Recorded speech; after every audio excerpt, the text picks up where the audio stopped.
Хэрв та энэхүү зохиолыг бүдүүн хувилбараар сонсохыг хүсвэл M+ аппликейшнээр сонсоорой. Хэн хуар 20 дугаар зууны ихэнх хавцаа нэгэн хятад Монголд арилжаа наамаа эрхэлж байх зураг. Монгол эмэгтэйчүүдийг өөрийн эхнэрийн болгон сольж байжээ. Зүгээр ч нэг эхнэрийн болгон солих бус. Урд урдын эхнэрүүдийн аимшигт хэрцгийгээр хөнөөж байсан байж. Тэрний энэ их нүгэл уйлын өрн түүний хойноос хэрхэн эрэх бол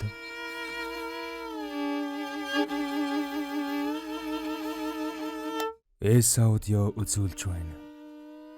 Хэрв та бэлэн бол жихвч эзэн. Хамтран ажиллагч Стейк.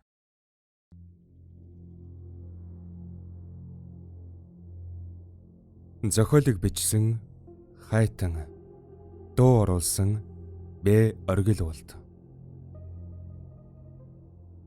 7 дугаар хэсэг. Нас залуу хоёр эмэгтэй шивгчин Хэн хуарын хоёр өвдгийг өргөн салгаж барьжээ. Харин ахмаг насны эмэгтэй шивгчин бүсгүн хоёр хөлний завсраар эвсэн даавууган ойр ойрхон сольж халуун цуснд будагдсан даавууг дэрэгдэх төмпөндөө бадсаар суухад хөл барьсан охид хөмсгөн цангидж амаан даран харахаас зүрхшээж болтоо буруу харна. Төгний өрөөний үүдэнд нуруугаан үрсэн хөгшин хятад нааш цааш холихож хэдин шивгчин зарцнараа хөмсгөн цангидан загнасаар эхнэрийнхэн өрөөнөөс чимээ хүлэнгэн дуудулсан одчиг харуултана. Тэгснийн ганцхан дамхан чигэж аваад асаах зууран. Хэн хөөхөдж бүтэхгүй ойлгомжтой боллоо. Өөр арга боддог хэрэггүй. Яавал дээр бай.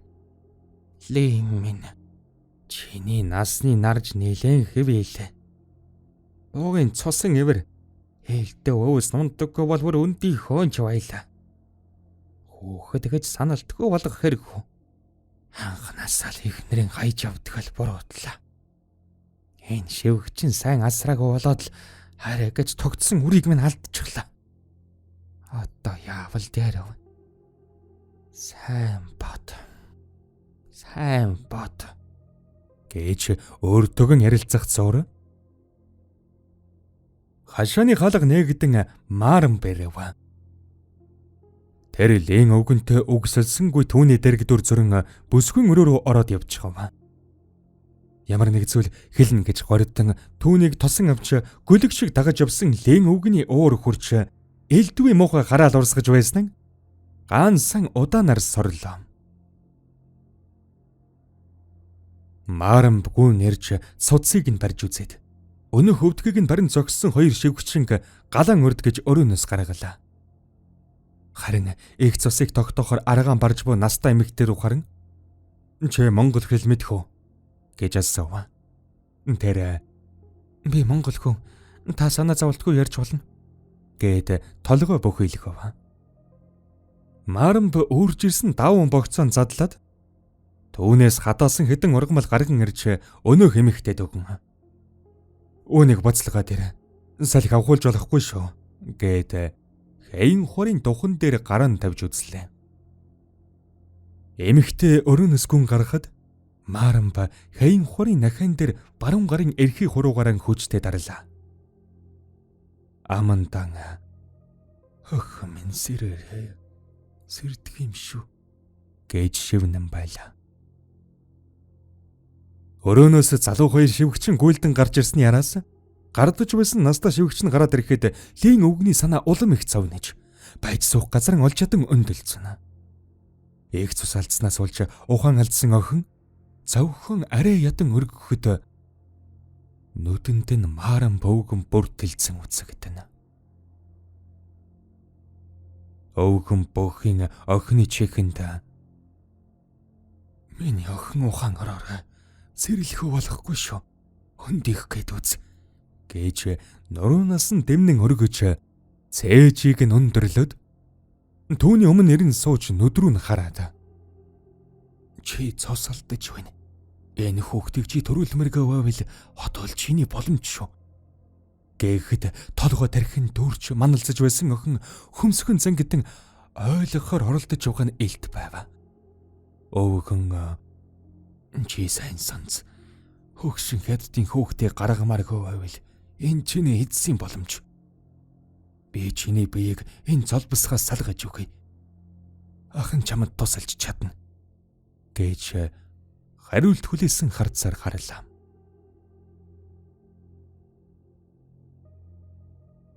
Бүсгүй нүдэн нээлттэй чигтэн доошоо харж хэсэг суугаад толгой догхоход түүний завхнаас туссан нулимс өөрийнх нь гарнаас адхан суух өвгөн оджийн хань цүн дээр унж байлаа.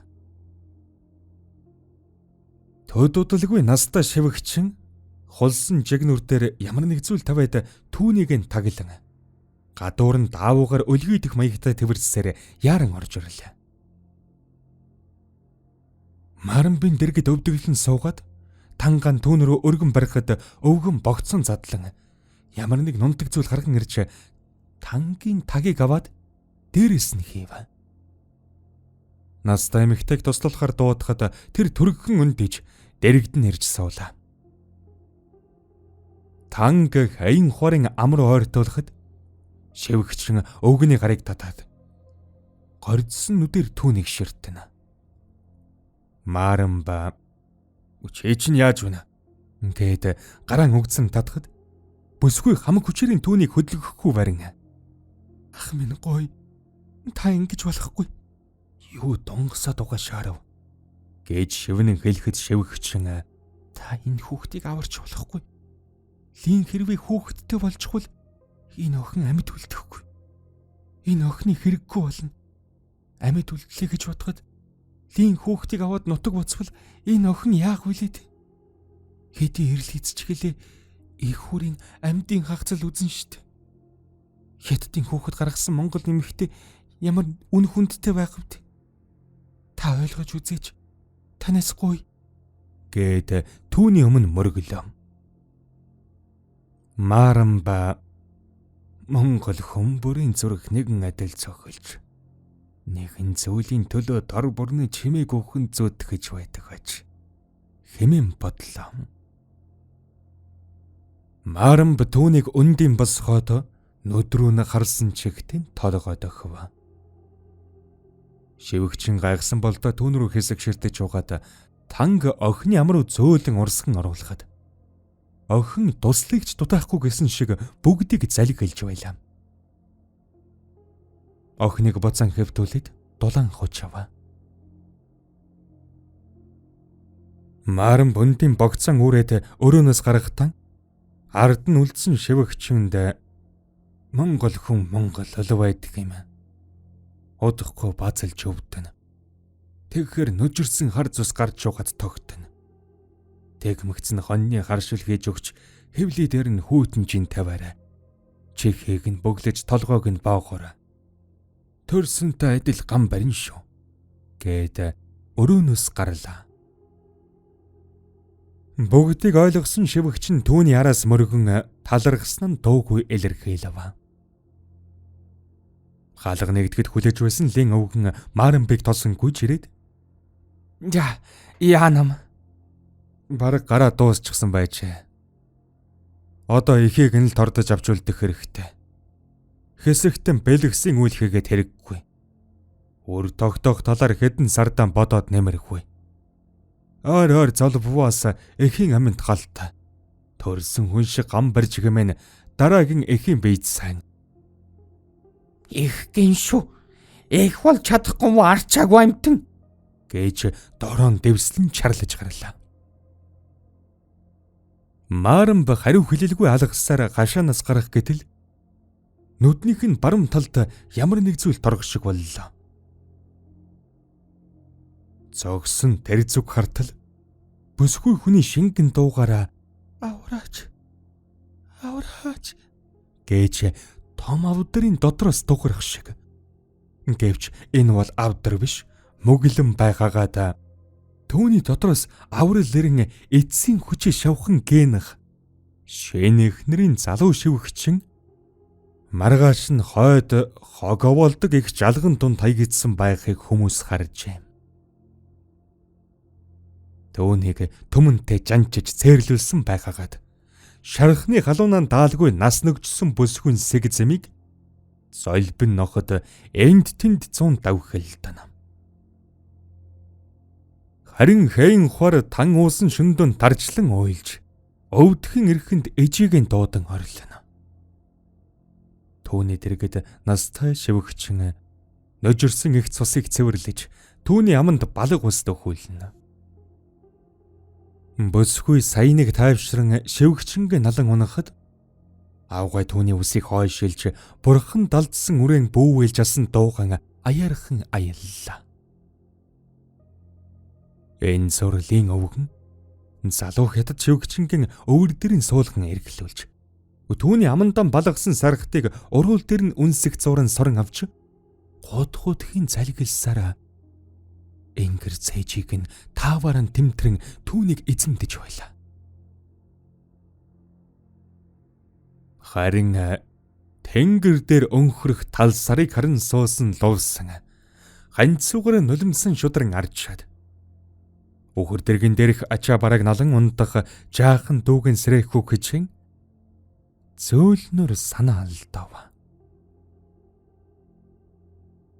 Сарны саруултад хоёр үхэр тэргэн дээр дүнтитэл ажсан ачаа барааны араас урдан хүүхэд сундалж түүний зэрэгцээ өлгийтэй хүүхэд тэрсэн бүсгүйхэн явхагаад араас нь хэдэн малан туусан чимэд мөн л урдан нэг хүүгийн сундлан явхаж улсын нүднээс далдур нутаг сэлгэн нүүж яваан энэ вилээ. Эндэн удвал хүүн гүйгүүл мөр шиг лэн өвгнийх рүү байсгээд гүн гэж бодсноос нутаг орноос айлвалга хол дөрвж явна. Эргэн харсаар явах залуу хүү амандаан эргээд ирнэ гэж шивнэлээ. Энэ үед халуундан дэмэрэн байсан хайн ухаар лувсан түнд эргэж ирэхэн амлаад холын хол явж байна гэж зөөдлөн сэрвэ. Бүх итгэл найдвар, хайр сэтгэл, амьдрах хүсэл нь тэрхэн зур түүнийг лувсан шиг орхиод явсан мэдэрч байлаа. Бас тэд хэзэж эргэж ирэхгүйг. Яг